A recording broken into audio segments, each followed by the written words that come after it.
so bright outside. I had to put a special filter on my lens so I could kind of see. But today I'm just going to take you around, show you a few things that are happening here in the kitchen garden area. I have some lovely new frames, but I'm not gonna go too much into it.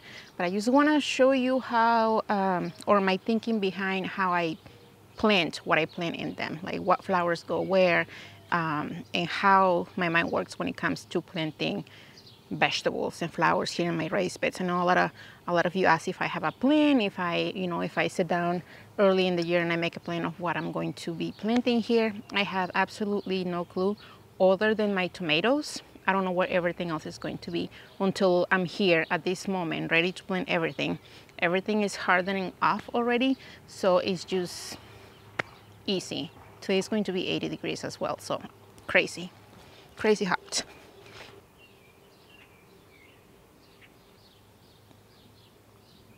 Okay, so these two beds that I have here are the ones that I'm hoping to plant today. That is the plant. I had one of my teenagers weed all of this area, so it's good for me to go. A few weeks ago, I had a bunch of compost here added to it, just bags of mushroom compost that I got locally. So the soil here in the raised beds has been amended. It looks great.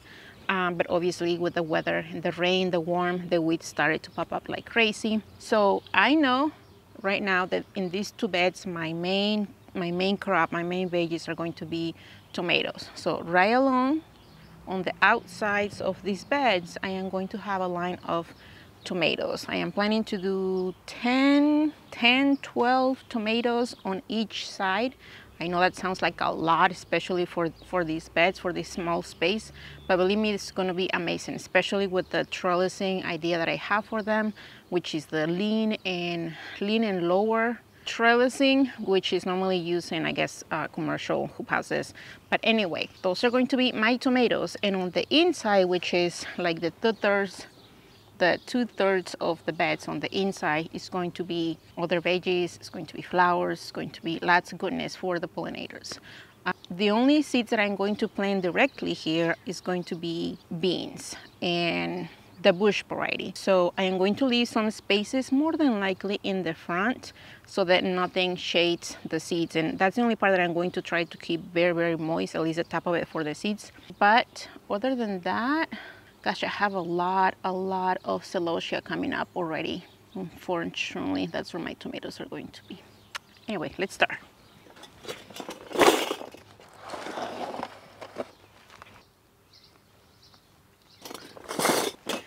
If you are wondering what the heck this is basically my tagging system that I'm really loving this year. Use a Sharpie and these metal like stakes with the flat part here, and these I got these from Green Stack. They have them for their Green Stack, but I'm going to use them for a bunch of my vegetables in the raised beds.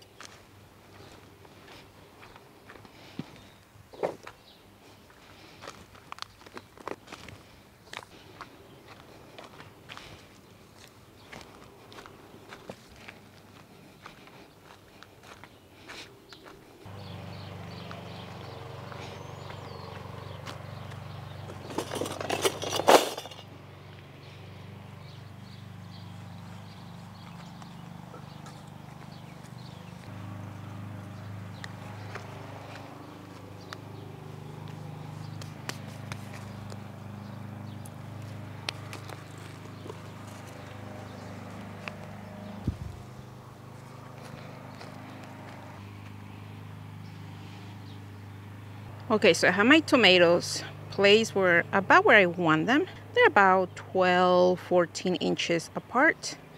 And some of them have tags, some of them don't. I had to make one. But right now I'm going to go ahead and plant them because that's where they're going to stay. Like, my tomatoes are not going to change because of the trellis that I'm going to have here. So I'm going to go ahead and do that right now. And then I'll start placing other plants around them. Now, if you're new to growing tomatoes or to planting tomatoes outside, tomatoes are super easy because they're one of the few plants that actually benefit from being planted deep.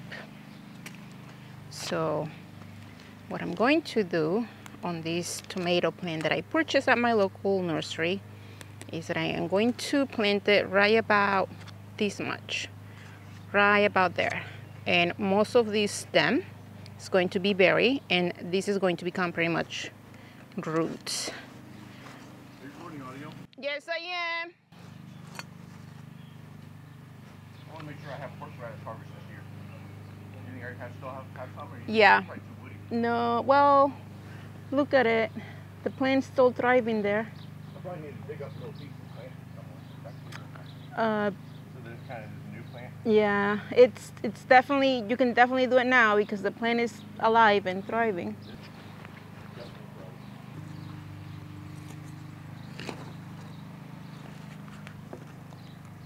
That looks good to me.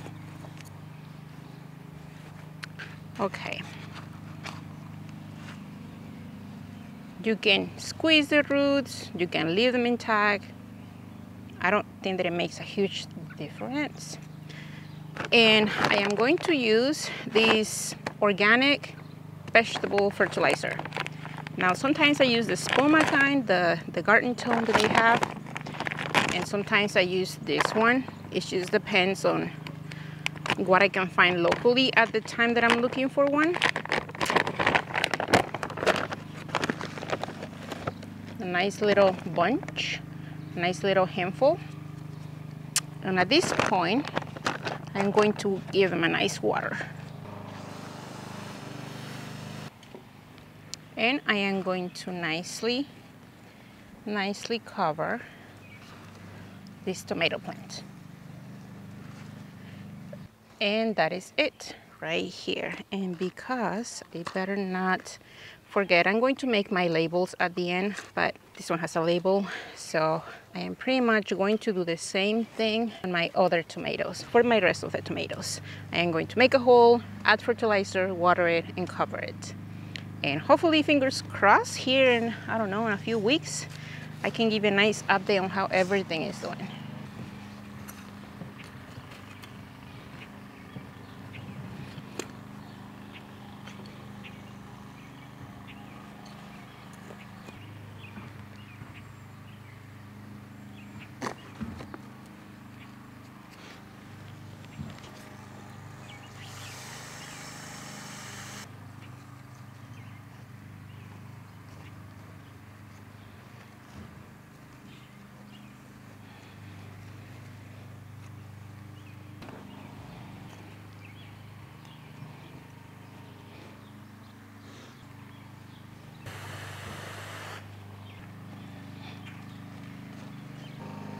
Okay, now I have all of my tomatoes on this bed planted. I have a total of 10 tomatoes. I couldn't get them any closer. I think that's the perfect distance for each of them. They're about 12-14 inches or so. While I do start a lot of my tomatoes from seed, this year my tomatoes were not really the best. So some of them I lost. So I just went to my local nursery and I grabbed a few of them. Now, if you notice, I have two plants of the same tomato next to each other, and there is only one reason why I do this. It's basically to save me in making an extra tag.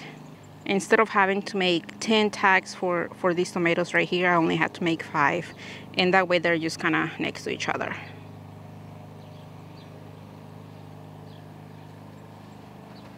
So now that we have all of our tomatoes, it is time for me to place everything else that I have back there so that I can start filling up these beds.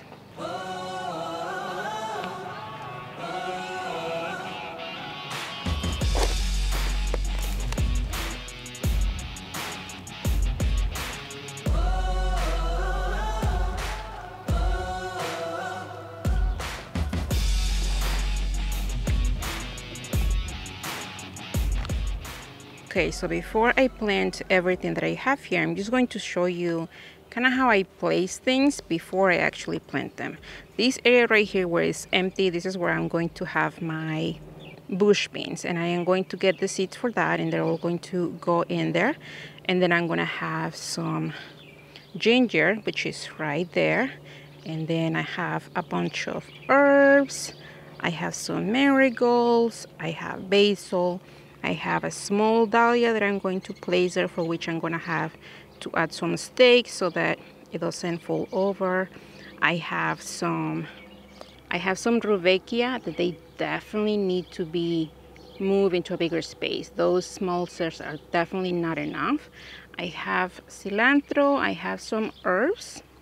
I am adding lots of herbs to this bed this year. I have a couple of pepper plants right there. More ginger. I have marigolds, fennel, cilantro. And right here towards the end, that's where I have my Malabar spinach. Those definitely need to be moved as well. So I am hoping that that trellis is big enough for what it needs. And right here in the corner, I am going to leave the area empty because I'm thinking that I am going to plant some zinnias.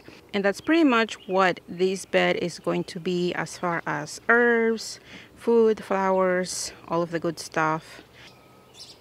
It's another day and I am done planting those 2 raised beds that are in the front along the arbor. Oh my gosh, can you guys hear the birds? They're going wild this morning. So let me show you how they look like now. So this is the bed and I have everything planted there. I didn't add anything else. I did set up my irrigation because it was ready. And the only thing that I did as far as the irrigation goes, I haven't set it up yet. I haven't turned it on. But the only thing that I did was that I added another line, an extra line on the very outside of the bed. Last year, I found myself watering the outside of the beds quite often because they were not being covered by all of the irrigation that I had here. So this year, I added one more line. It was just really easy. The 1/4-inch brown tubing already has the emitters inside every 6 inches.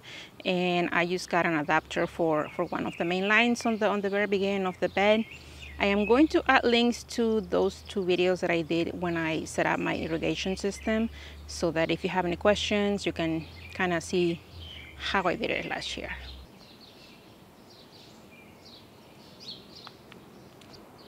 And because I was working here already, I did the other bed.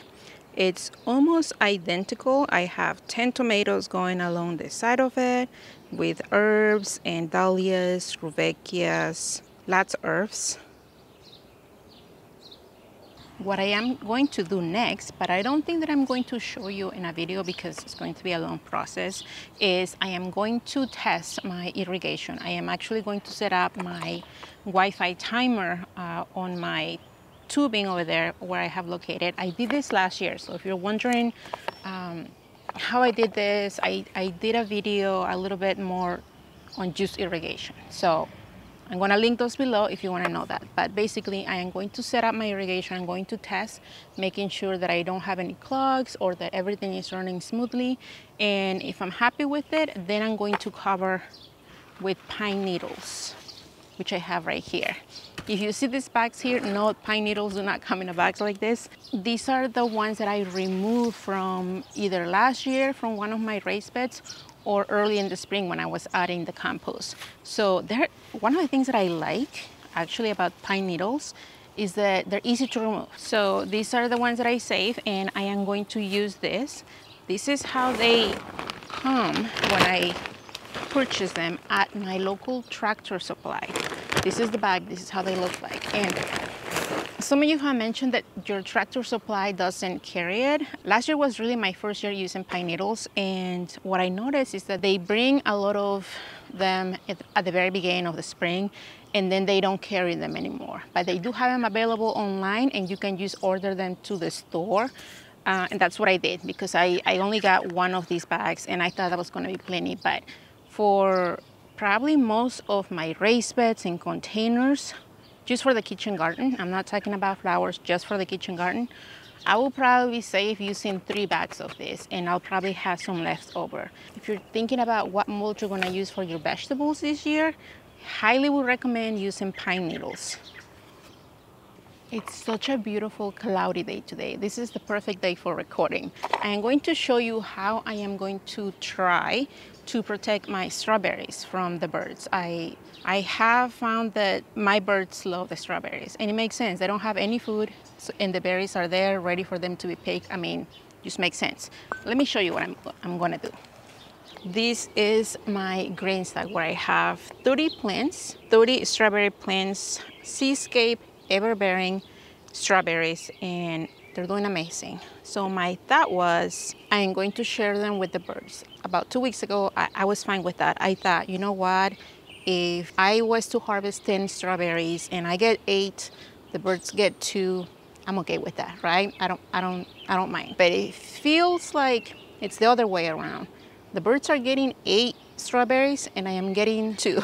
So I am actually surprised to see that I have some red strawberries. This one has been eaten. This one is still nice. This one is nice. So it's getting to the point where they don't even need to be fully ripened before the birds get them in. That's disappointing, unfortunately. So what I'm going to do is that I am going to set up a bird mesh fabric that I got on Amazon. I know the green stack has their own cover for insects. However, I do want the pollinators to get in here so that they can, you know, get to the flowers. So I just want to protect them from the birds, but still let the pollinators in. So we'll see how that works here today. This is the mesh fabric that I got from Amazon. I am going to add links below if I can remember. Let me show you how it looks like. Do you see that? So the birds won't be able to get through it, but the bees and other insects will. At least that's the idea, or that's the hope. And I have plenty of it. I have quite plenty of it.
All right, so I am done putting this thing together.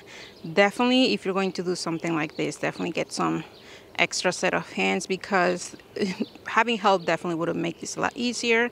I don't know if you can really see it from the video,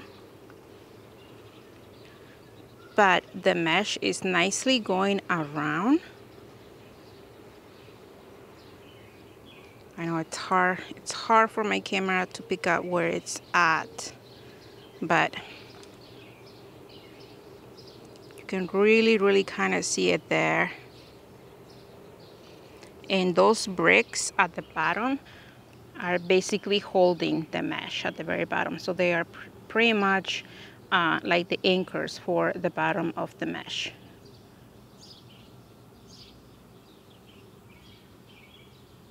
And all I did was just wrap those bricks around the mesh.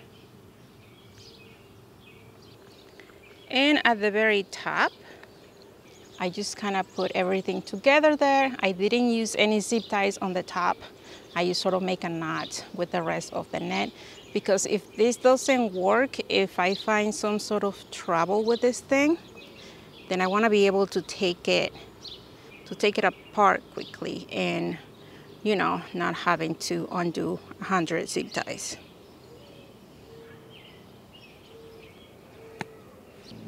I hope this video was helpful. I hope that you pick up a thing or two. Right now it's just a matter of planting all of the plants that I have.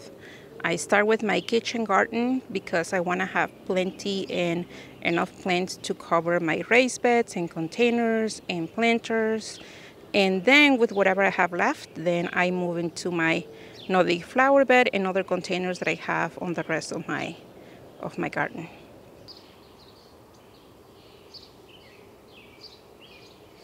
Thank you for being here, and until the next time.